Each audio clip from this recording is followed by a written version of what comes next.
Live from Fargo and serving you on TV, online, and on the go. This is Valley News Live at 5.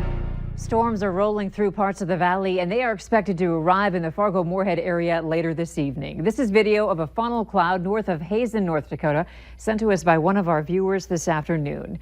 Our weather on this Monday will quickly switch from hot and muggy to stormy this evening. Severe weather has been developing in western North Dakota, and it's headed our way. In addition to this video of the funnel cloud near Hazen, law enforcement reported a tornado in Sheridan County around 2:45 this afternoon, 7 miles east of Kruger Lake. Let's go to Storm Team's Eric Whitehill with your no-wait weather to find out when the severe weather will arrive in this area. Eric? Thank you very much, Andrea. Yeah, we do have a number of severe warnings that are out there right now. We also have a couple of tornado reports, not just the one down near Starkweather, but we also had another one in the northern part of the valley as well. And taking a look at our radar, we have a very active radar pattern right now with multiple severe thunderstorm warnings. Primarily right now, we do have one for Benson County, and this one is in effect here just for another minute or so. We'll see if the National Weather Service reissues it. We also have another severe thunderstorm warning that's in effect for Stutsman County. This is in effect until 5:45 p.m. for large hail and damaging winds. It is north and west of Jamestown. And then the most significant storm that we have right now, the one that produced a tornado near Starkweather, right up here in northern Cavalier and Ramsey County. It is not severe warned right now, but we are noticing that there still is just a little bit of rotation out there right now just north of Edmore. So we are all under a severe thunderstorm watch for these areas shaded in yellow until 9 p.m. tonight. And looks like it is going to be a very active severe weather evening for us. Looks like the storms are going to be making its way into Grand Forks after 8 p.m. tonight and then after 9 p.m. for Fargo. But full details for you coming up in just a few minutes. All right. Thank you, Eric. You bet. New information for you tonight. 2 women are in jail after police say they led them on a chase that eventually ended in a crash in North Fargo over the weekend. Skylar Dufany was arrested for a simple assault warrant out of Grand Forks County, and 28-year-old Danielle Franklin was arrested for fleeing police and for a warrant for possession to manufacture meth in Cass County. Clay County Sheriff Mark Empting says the pursuit started in Moorhead and that Franklin drove off after giving police a fake name. Police say the chase continued on Main Avenue in Fargo before the women's vehicle eventually hit a tree and rolled on 8th Avenue North. The Red Lake Police Department, family and friends are mourning the loss of a conservation officer who died while responding to a call. 48-year-old Shannon Opie Barron was responding to a call for illegal harvesting north of Red Lake Sunday night. Once he cleared that call, Barron called for an emergency medical crew because he wasn't feeling well. Officers tried to help, but he later died at a hospital. Officer Barron started his career with the Red Lake Department of Public Safety in March of 2000 as a conservation officer. The cause of his death is under investigation. Grand Forks police are asking for your help finding a missing 55-year-old man. Fernando Balboa was last seen on July 6th at his home. Authorities say Balboa is required to take medication every 4 hours, and if he doesn't, can cause a serious medical condition. He is about 5'7", 250 pounds, with brown hair and brown eyes. Balboa was last seen wearing blue jeans, a white T-shirt, and a blue and white short-sleeved shirt.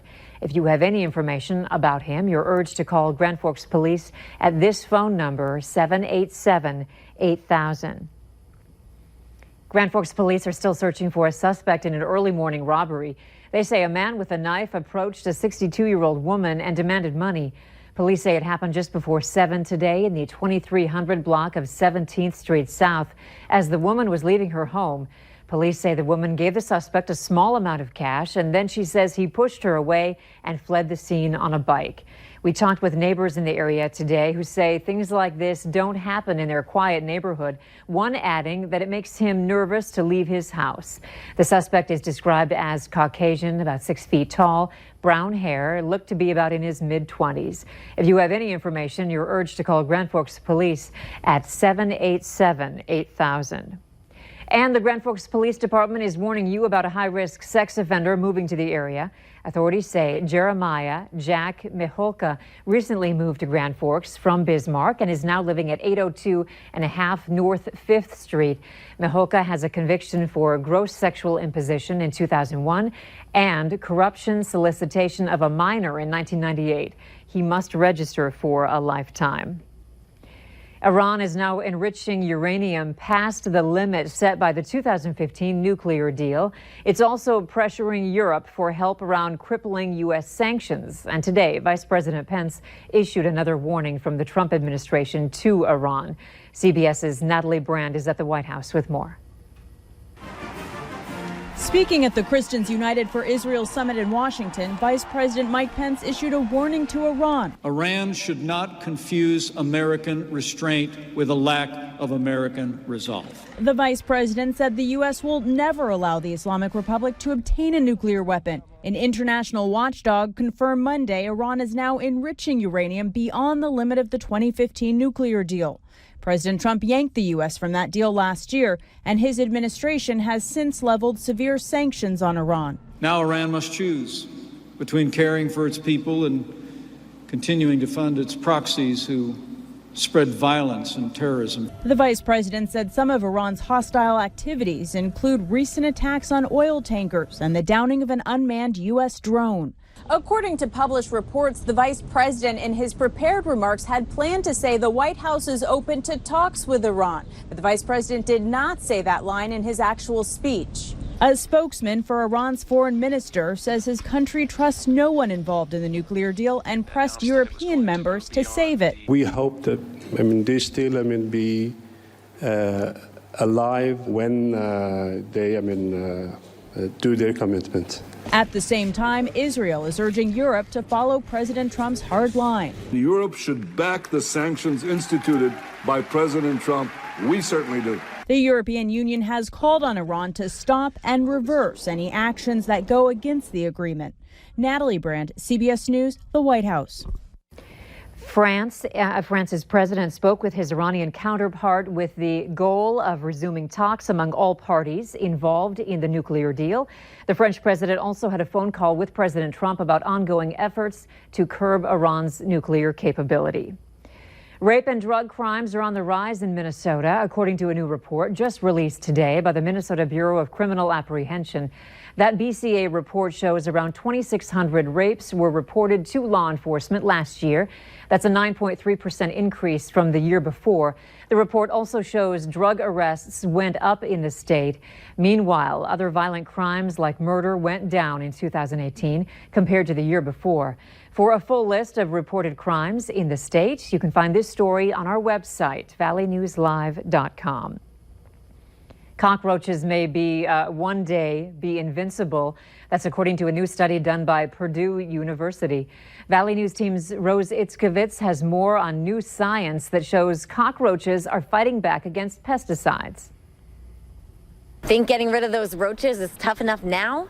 Well, new science says that battle may be getting even tougher. Patrick Bose, extension entomologist with NDSU, says roaches developing resistance to chemicals they're exposed to is not new. What is new? Roaches developing resistance to chemicals they're not exposed to and passing them down to offspring. We call it pre-adaptation, where an insect is resistant to a certain chemical and is then predisposed to become resistant to a closely related chemical. That's what Purdue University scientists found in a study entitled Rapid Cross-Resistance, bringing cockroaches closer to invincibility. What's worrisome is the fact that the resistance is evolving rather rapidly, and it's part of that is the German cockroach itself. It has a very quick life cycle. Bose says the German cockroach is the most prevalent of roaches here in the northern U.S. The ones that are susceptible will be killed, and what that leaves is only the resistant ones to breed. Hence, their offspring are going to be resistant. But professional bug killer Rodney Bolstad says his guys still have a 100% success rate when it comes to roasting roaches. We're changing chemicals and we're putting different applications out there, different methods. And with that, you shouldn't get the resistancy.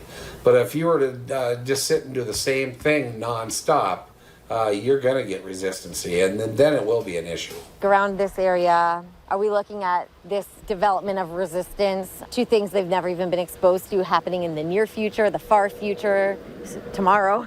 I would say the far future.